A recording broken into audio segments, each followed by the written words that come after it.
Welcome to another episode of Indiana Politics. I'm Deb Chubb, and we are super thrilled. I am a complete fangirl of Vi Simpson, a former state senator and a former candidate for governor, and all kinds of other wonderful positions she has played in Indiana government over the past decades. And of course, we want to acknowledge this as Women's History Month.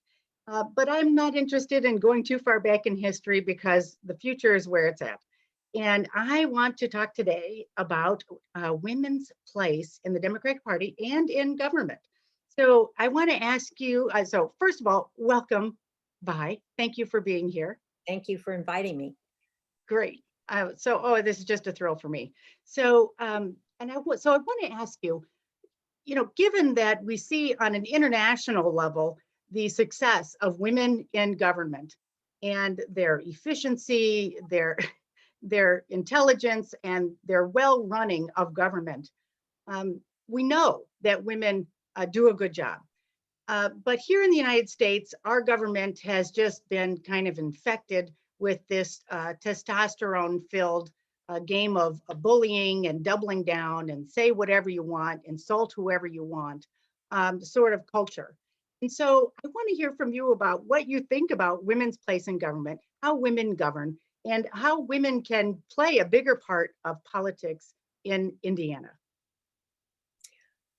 Well, that's a lot. Sorry. That's a whole mouthful of questions. But let me begin by saying, first of all, that we need more women in government. We need them at the local level. We need them at the state level. We certainly need them in Congress. And there's a reason that we need more women, because women do govern differently than men. My experience has been that women are much more collaborative. They care more about the end result as opposed to who gets the credit.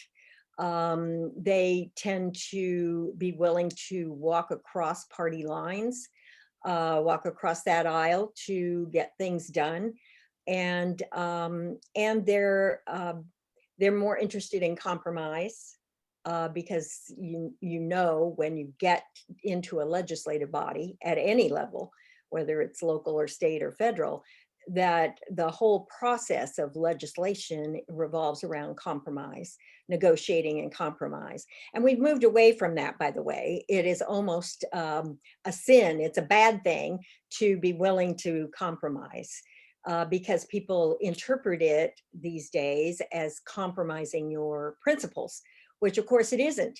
That's how you get things done. And I don't think I ever introduced a piece of legislation, and I did a lot of legislation. I don't think I ever introduced a piece of legislation that didn't get better as the process went on, as I got feedback from Democrats, from Republicans, from the governor's office, and so forth, from constituents. It's always an evolving kind of process. It's not like following a recipe and the bread gets baked. It's not like that at all, because you seek input. At least we used to seek input, and then the legislation would improve for the most part. And if it didn't, you could always drop it and move on to something else or wait until the next year. But politics has changed a lot in Indiana. It certainly has changed at the national level. And that kind of willingness to collaborate, willingness to learn from one another, to treat each other with respect, and even though you might disagree, you have to respect that that person is representing the viewpoints of many people, even if it's not your viewpoint. And we've moved away from that, and we've moved more to my way or the highway kind of philosophy. And I think there are some reasons for that that we can talk about, we can explore later. You also asked about how women should get into politics and how we get more of them into government. Well, you don't get into government if you don't run for it.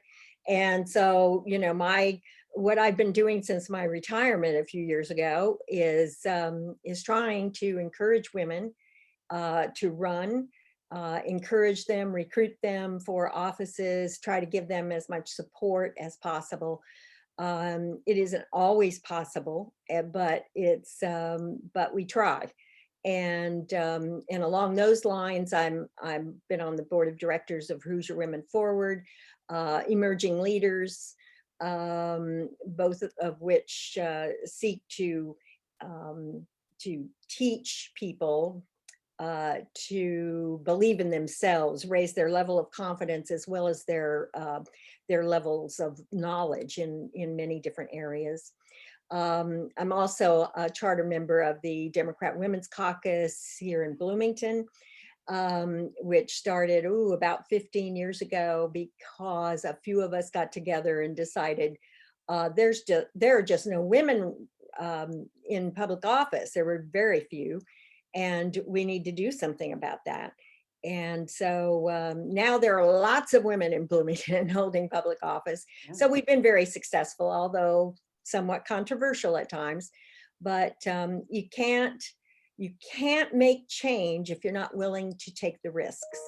So risks of upsetting people once in a while, risks of putting your name on the ballot, which is a very scary endeavor for sure. There are a lot of risks that you have to take. You have to be willing to take, but in the end, it's worth it. It's worth it. It's not only worth it for the state and or the governmental body to which you might get elected, but it's also worth it on a very personal level, because I can't think of anything in my life other than raising my children has been more rewarding than serving the people of Senate District 40. Well, yeah, I think one of the other things that I'd like to ask you about too is really the accountability issue. Um, in the current state, because of gerrymandering, non-competitive districts, we've ended up with incumbents who just cannot be beaten. And I shouldn't say that, because we will and we can. But it has led to this just complete lack of accountability. Legislation that is just completely hypocritical. I mean, doesn't even jive with your principles. Um, you know, here's an example. We need to take all restrictions off of gun ownership because this constitutional right to own a gun cannot be restricted in any way. And yet we're sort of, pretty happy to put all kinds of restrictions on other constitutional rights. Your right to abortion, your right to free speech. I mean, how about the legislation that wanted to criminalize peaceful protesting?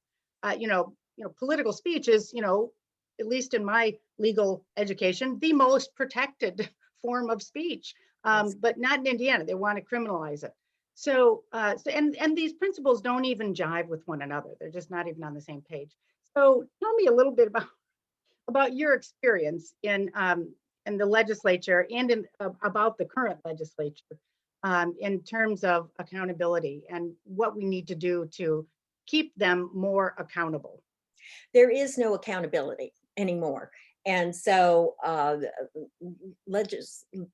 members of the legislature, particularly those in the supermajority, but also some in the minority, I might add, live in these safe gerrymandered districts, and they don't have to be accountable. Let me give you an example. The League of Women Voters and let's see, the Chamber of Commerce co-host a town hall, kind of town meeting for area legislators. None of the Republicans show up. They don't even come to Bloomington because they don't have to, because Bloomington was gerrymandered in such a way that it was, all of Monroe County for that matter, was split up into so many House districts that they don't have to pay any attention. They can win outside of Monroe County and keep the seat. And they know that they can. So often they aren't even challenged. They don't have opponents, or if they have opponents, the opponents are underfunded. perhaps undertrained, and certainly ignored by the powers that be in Indianapolis, to the extent that that it's very difficult to run a significant, comprehensive race against a Republican incumbent in the legislature. So yeah, there's very little accountability, with this exception, and that is that they don't fear running against Democrats. They fear running being primaried by someone farther to the right, which accounts, in my opinion, for the movement of the legislature away from the middle, away from the moderate voices, who used to be able to get together and come to agreement to find solutions for problems. They have moved now to so far to the right that they get crazy legislation like the ones you're talking about, that they know will be challenged in court, that they should know are probably unconstitutional, and I think, in my own opinion, gerrymandering and the lack of redistricting reform in Indiana, like some states have successfully accomplished, is the original sin of Indiana. It is the basis of all evil in Indiana. All the bad ideas, all the bad legislation comes about because there is no accountability, and so the result, not only is the legislature running to the right as fast as it can, but the result, in terms of voters, is that many voters are disenfranchised. I mean, why vote? My vote's not going to count, but because it's an 80% or a 70% Republican district. So even though I do believe that there are a majority of Democrats living in Indiana, perhaps some of them are not registered to vote, or if they are registered to vote, they're not voting, because they feel helpless. And because we have this great use, really smart use, I guess, if morality and integrity doesn't enter into it, the smart use of computers in order to figure out how to draw your household. They know how your household votes, so they can draw a line around your household if they want to, and put you in any district they choose, as long as it's contiguous. Excuse me, as long as it's contiguous. So it's a mess. It's a mess, and unfortunately, it can't be changed without the legislature itself changing what keeps them all in power. And the only thing that would make them change it is if the public understands the problem and rises up to make them change it. And as much as I rant and rave about this issue, I haven't seen much indication that that's going to change this year.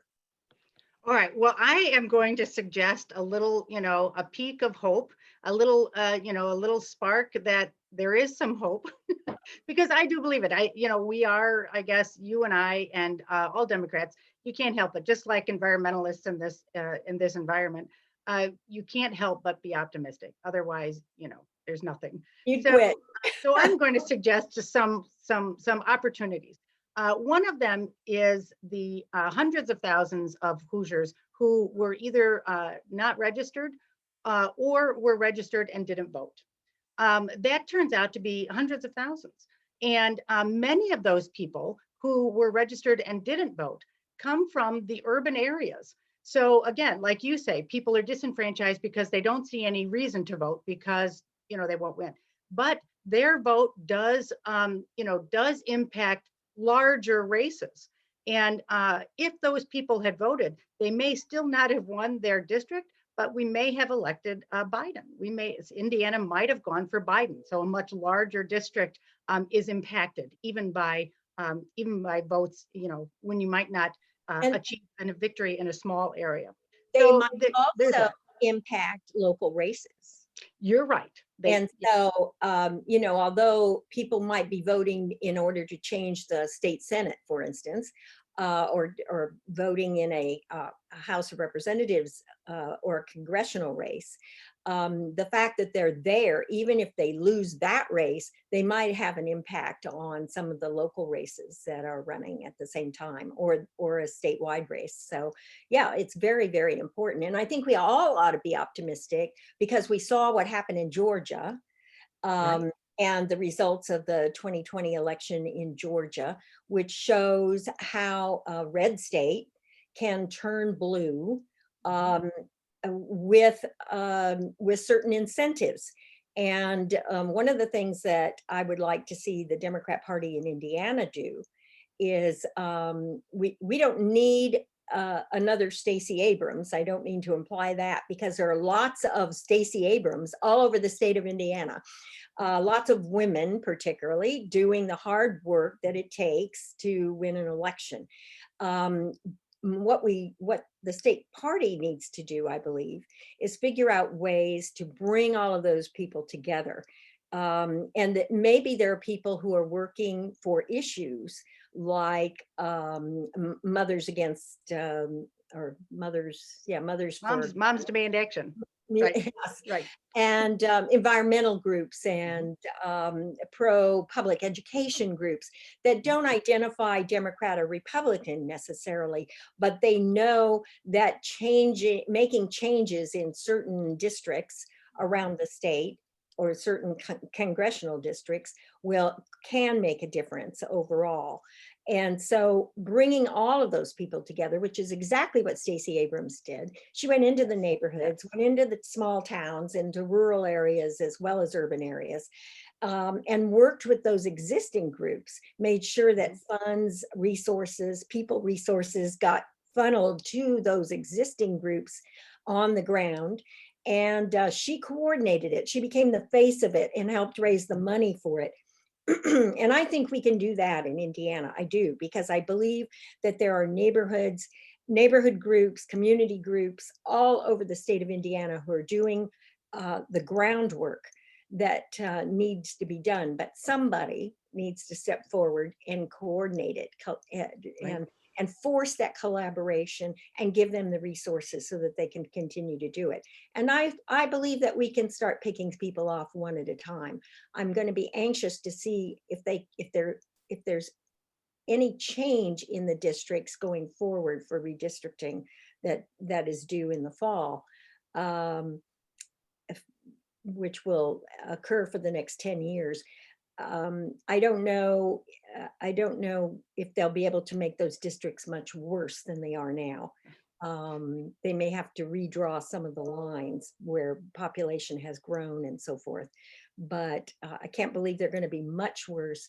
And so I believe that if we're able to pool our resources, collaborate and cooperate with people who are already on the ground doing that hard work, that we can be successful in a few seats. And that's what it takes. You need to think in terms of the state legislature as doing a few successful races each election, a few here, a few there, where we all can coordinate our effort.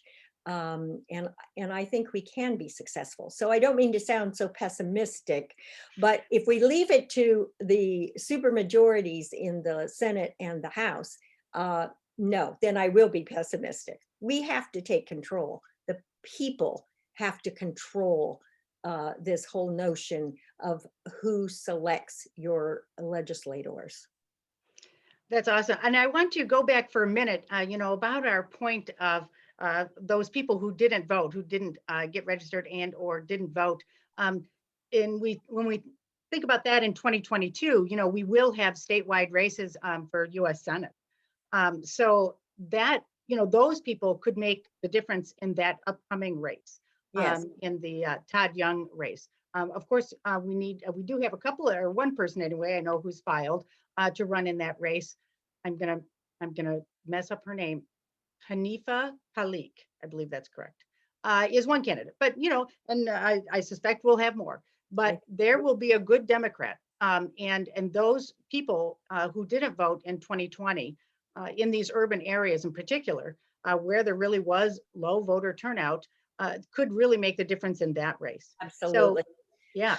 And I'm glad you have turned to the discussion of the Democratic Party, because you are such an expert on this. And again, I so totally agree with your assessment of the coalition building that needs to happen. That was my takeaway from the Georgia effect as well. And of course, we know that that took 10 years to accomplish, Right. to really flip that state. So you're right, few every time, get few more offices every time.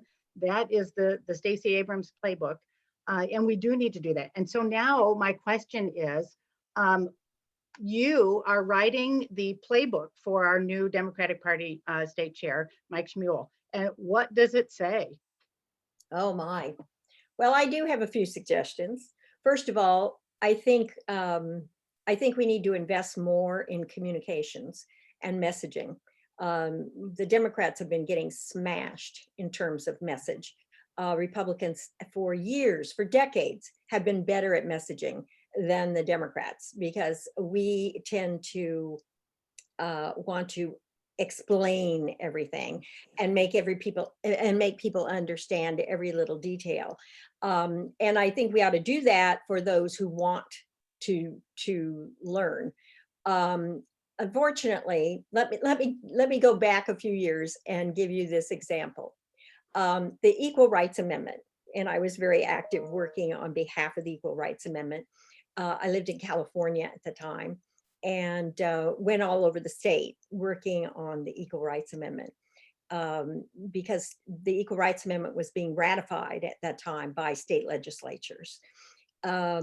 And it always drove me crazy, because explaining the Equal Rights Amendment to people took forever. I mean, people wrote books about it. It's very complicated. It's very, it was very far reaching, very comprehensive. It touched every part of our lives. And Phyllis Schlafly, who was opposed, said that women, you're going to have to use the men's bathroom. You're going to have to share a bathroom. And so she got it down to that kind of message, so that people went, oh, well, I don't want to do that. Of course, none of those people evidently have flown on an airplane, but besides that. So the messaging is so important.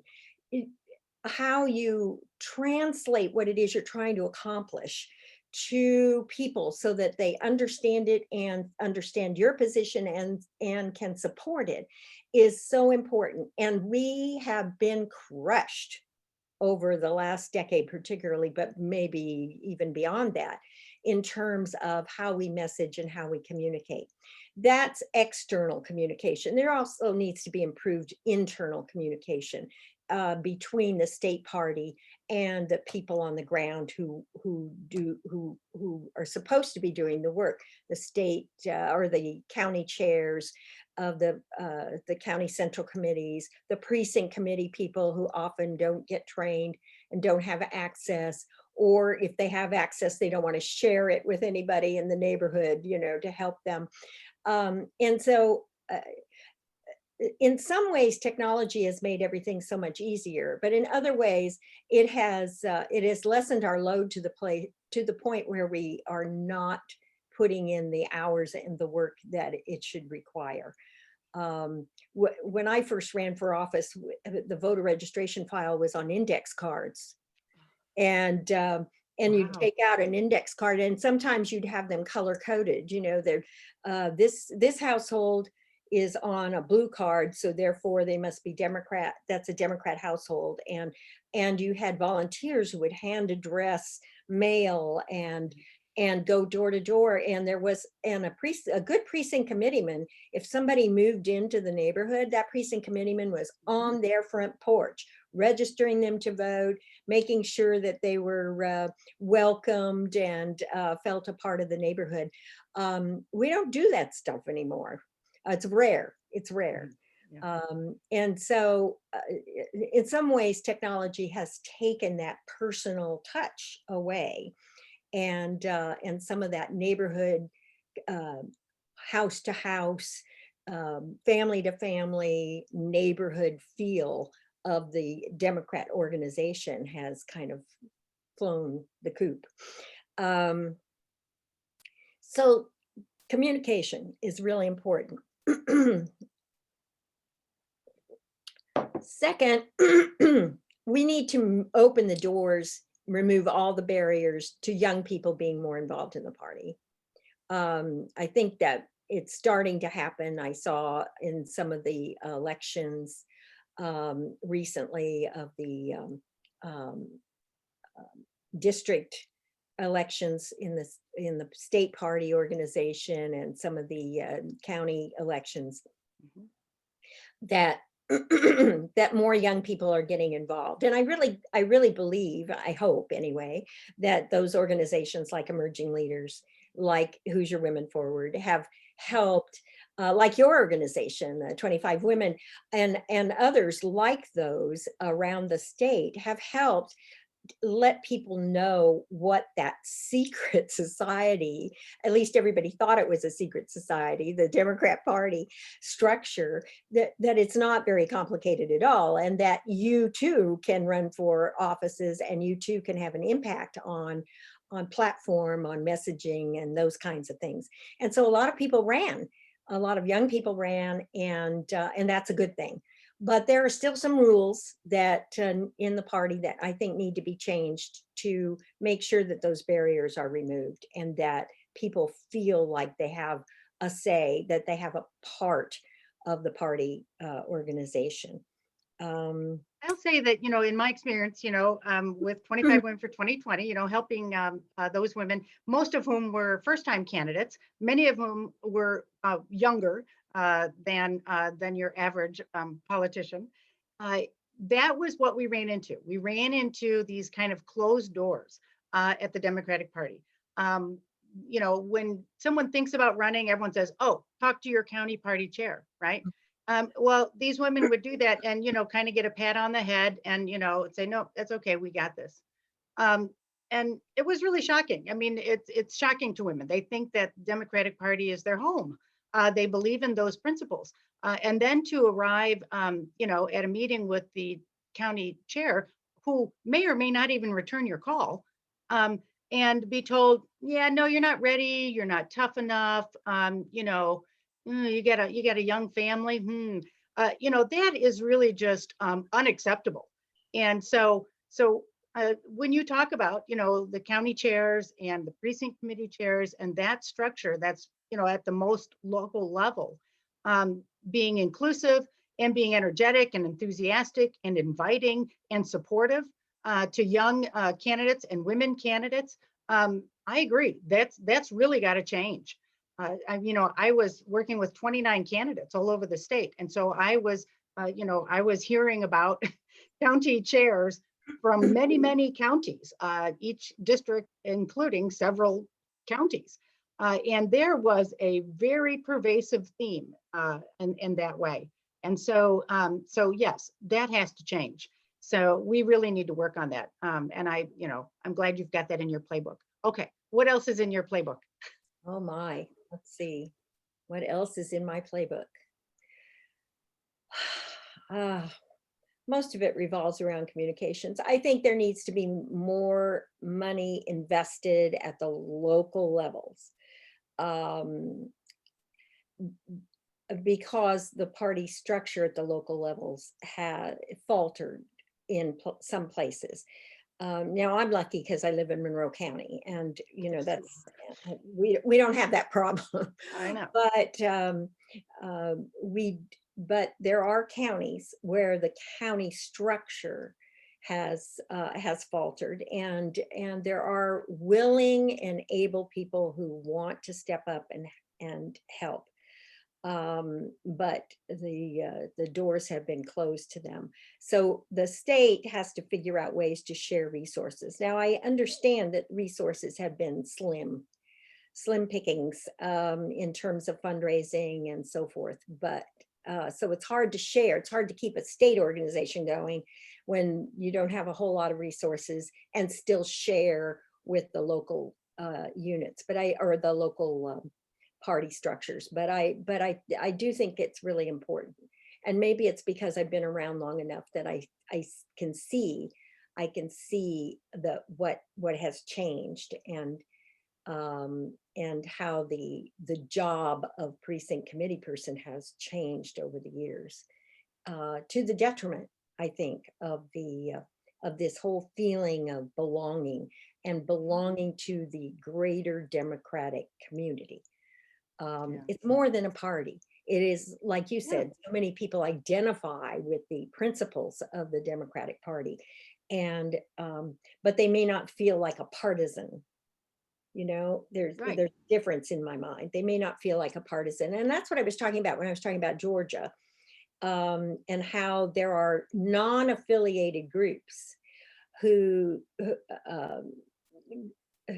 the members of which are dedicated to a cleaner environment, and sensible gun control, and reproductive rights, and you name it, and civil rights and justice reform, and I could go on and on. But there are individual groups that aren't affiliated with the Democratic Party, but those people will vote Democrat probably, and those people will identify as Democrat if they're included, if we make our democratic community more inclusive. And I think we need to work on that in many areas around the state. Oh I think God. it's great. And, just going back to your comments on communication, I just, I want to add another experience in my last year working with these 29 outstanding women all over the state, was this difficulty that we had in getting our candidates' messages to anyone who wasn't already going to vote for them. So part of that, I think, as you've mentioned, is the substance, the messaging. And part of it is this, again, you mentioned the technology that has really stolen our communicative capacity, because what we found was that there was this nationally produced stream of information that was coming straight from the national level to mostly our rural voters in the Republican Party, and that there was no way for our candidates to break through in getting into that communication stream. And like you also mentioned, we would push our candidates' opponents to have a forum, a town hall, a debate, and it was almost impossible to get one of the Republicans to show up. I mean, they wouldn't even respond oftentimes to a newspaper's request for, just to buy information or answer some questions about your platform. And so our candidates were often left out of those forums as well, because the newspapers felt like they had to have, two sides. They had to have both people represented. Yeah. And if one wasn't going to participate, then they really were hesitant to put anything out there. So, so there was, like you say, I mean, there is this notion, communication is more complicated than, than just, chatting and, and putting together mailers. So, Right. I mean, I think that's And something that mailers cost money. Mailers cost money. that's right. So getting the message out when you've got access to lots of free opportunities, that's one thing. But it's a whole nother ball game when you don't have those opportunities, because then you have to buy the communication, and Right. that gets very expensive. And that's when the incumbents have all of the advantage. Particularly when you have even a 60-40 district, which is hard to overcome. Mhm. So it makes it impossible. Let me add one more thing to the Democrat Party playbook, and that is that we have really missed the mark on not being willing to step forward and talk about redistricting reform and gerrymandering. Some of that was because it only happens every 10 years. And so it's easy to put it on the back burner. And then a year ahead of time, everybody goes crazy and says, we need to do something about redistricting reform. Too late. Right. Too late. We need to do it every day, every week, every month for 10 years in order to get this going. And we need to have the right message. We need to let voters know that they are being disenfranchised by this silliness and that other states are doing it right. And so Indiana is the outlier. It's the outlier. And we are being cheated. The voters of Indiana, Republican, Democrat, Independent, we're being cheated in Indiana because we haven't addressed redistricting reform. And there are a few people who keep talking about it and keep trying to do it. But the Democrat Party should make it part and parcel of everything we do. Everything we do. And if we don't get anything done this year, and I don't want to sound pessimistic, but let's just say it's possible that we won't. If we don't get anything done this year, we should start immediately pointing out to the voters that you are being cheated, voters. And we need to gather together to make a change so that we can follow the lead, as we so often have to do, of other states around the nation and find a fairer way, a fairer and more equitable way to draw districts so that they represent the people, the voters, rather than them choosing their own districts and the people who they will represent. That's not the way it's supposed to work. No, it isn't. So I will say that some of us have been working on this issue for a long time, and there were Democrats and Republicans years ago who wanted to change it, and there were some Democrats who were opposed to it at the time, and because there was always the chance that the House of Representatives would have the majority.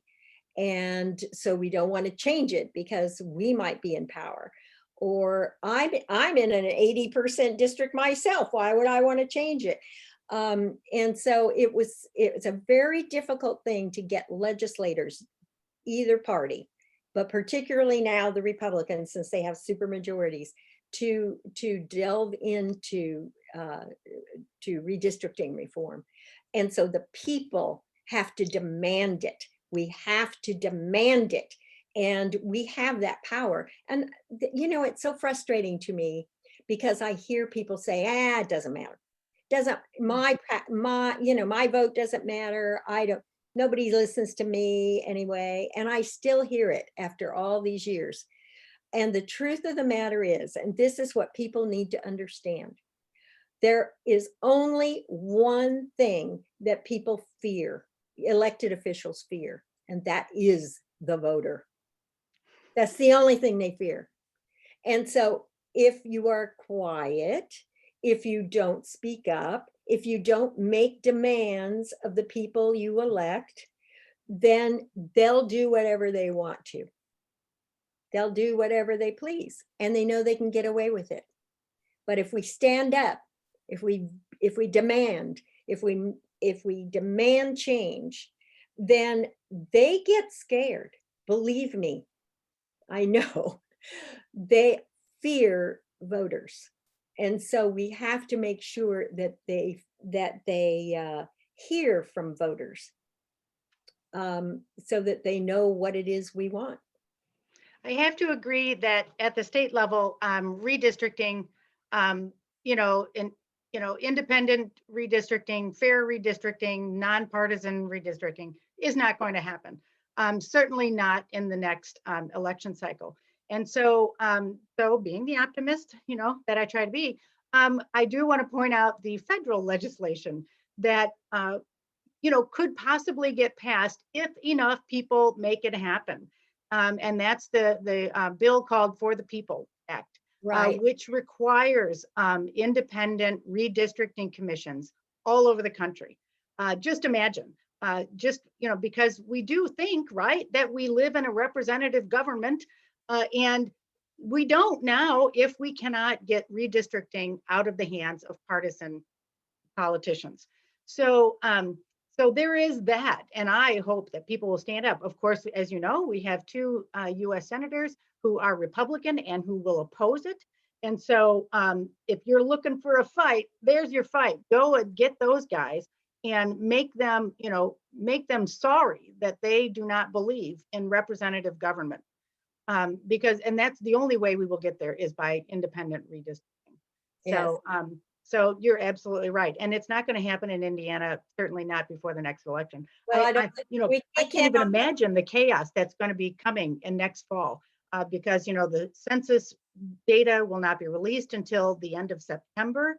And then there will have to be some sort of special session that the legislature creates to approve this, whatever we end up with.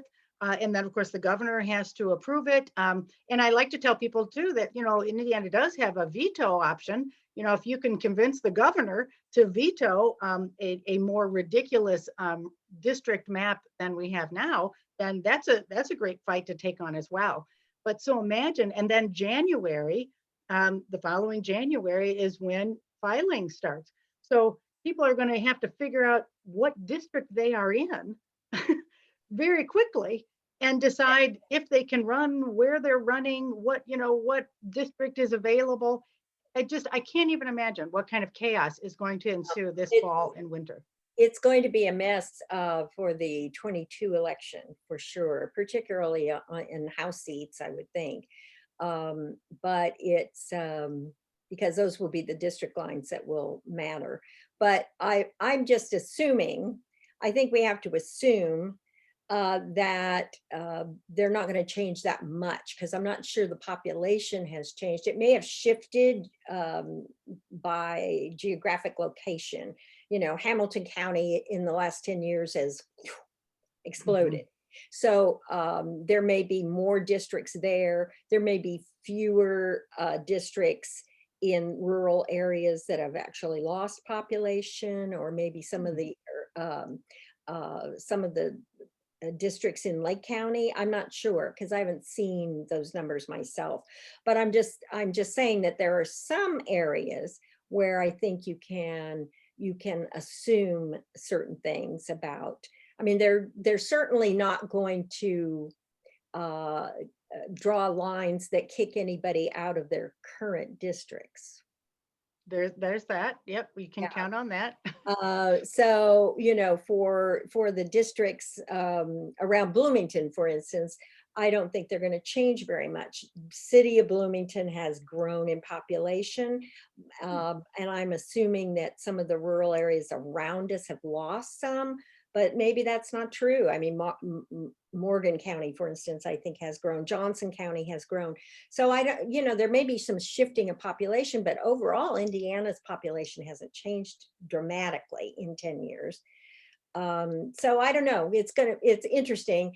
It's something we probably ought to sit down and talk about and go over them district by district and try to draw maps around the existing Republican legislators, because you can almost bet that they're going to keep those districts as tight as they can. That's right. And I want to, remind you, I know you know about the Common Cause and Julia Vaughn's work to help people draw the maps. I just think this is just brilliant. And I'm very excited to, get myself into this.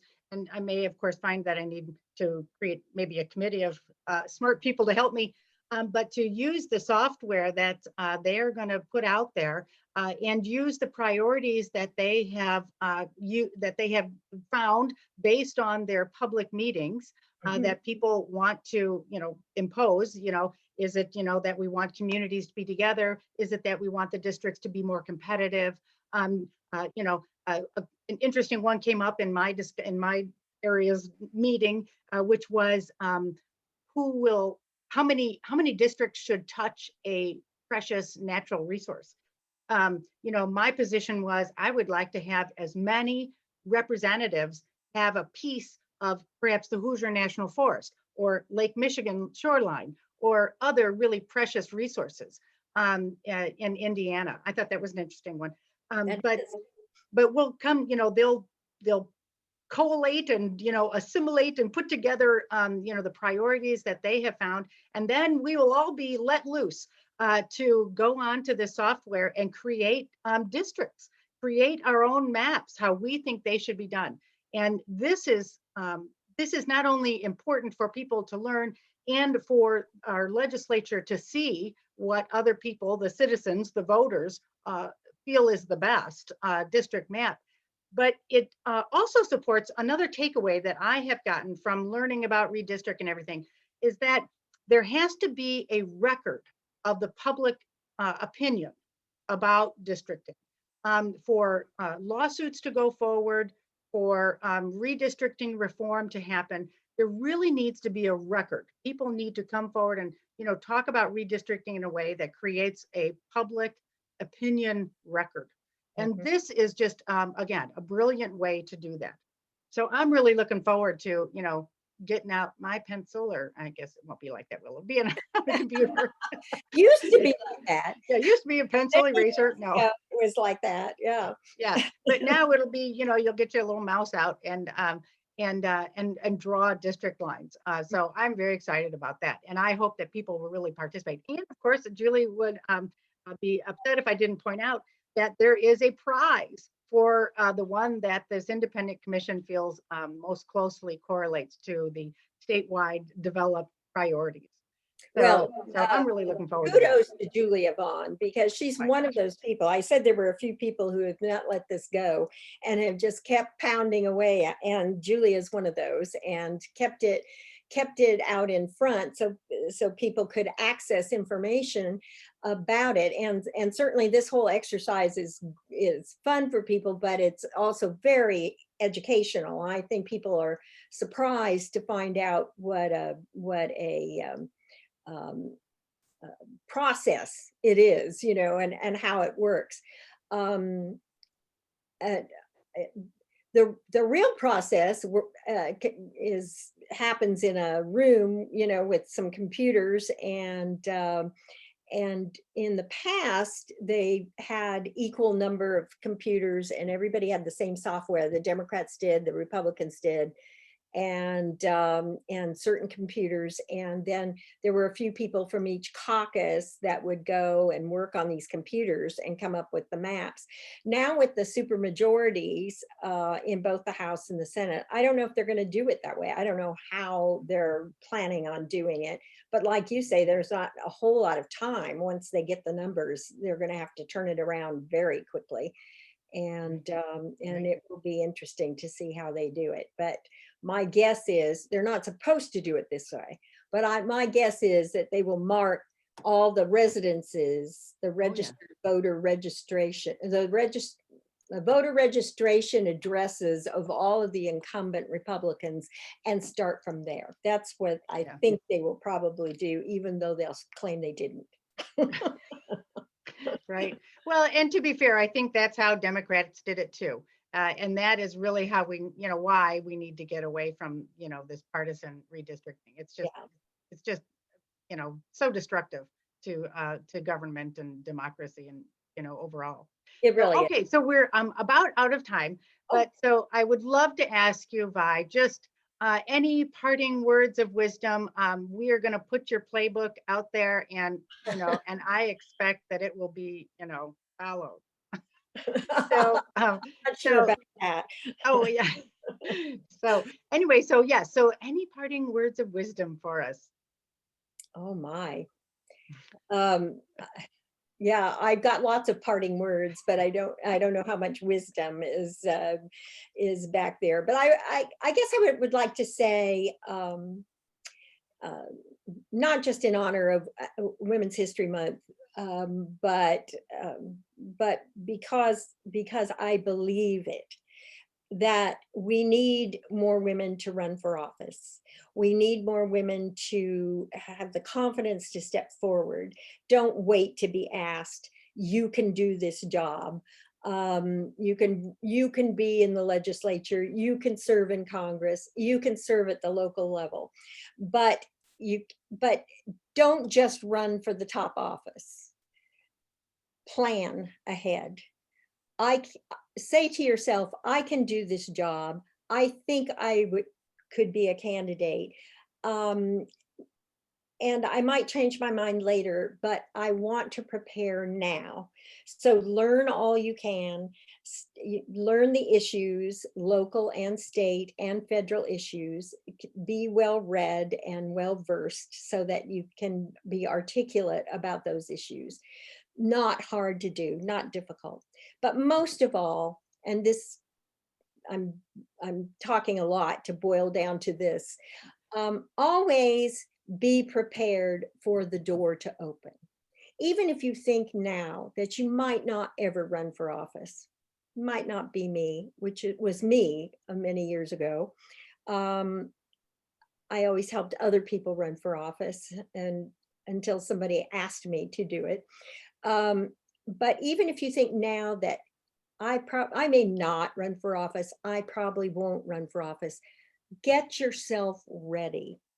Join organizations so that your name is known, so you are known, so you're seen being a competent leader. Get appointed to boards and commissions so that you learn more about government and how it functions and how it works.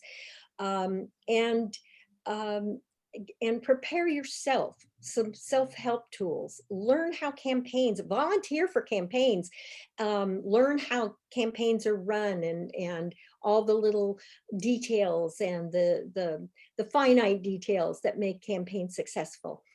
Get yourself prepared, because you never know. Your circumstances change, the circumstance of the environment around you changes. When that door opens, you want to be ready to walk through if you choose to at that time. So don't have your first thought be, I want to run for the US Senate. Your first thought ought to be, how can I prepare myself in case that opportunity arises? How do I prepare myself to be the very best candidate I can be? And start today. All right, and I have to add to that, because you are the living legacy of this, that women should know that there are other great women who will support them, who will Oh, help them yes, along the way. many. So, Just ask. yes. Just ask. Women need to know that. I think that is what I have found, and it is true. I hope women will know that there are great women like you who will help them. So, all right. Well, thank you again, Vi. It's just been delightful chatting with you. I hope we get to do this again. I hope so too. It was fun. Thank All you. right. And happy Women's History Month to all of you.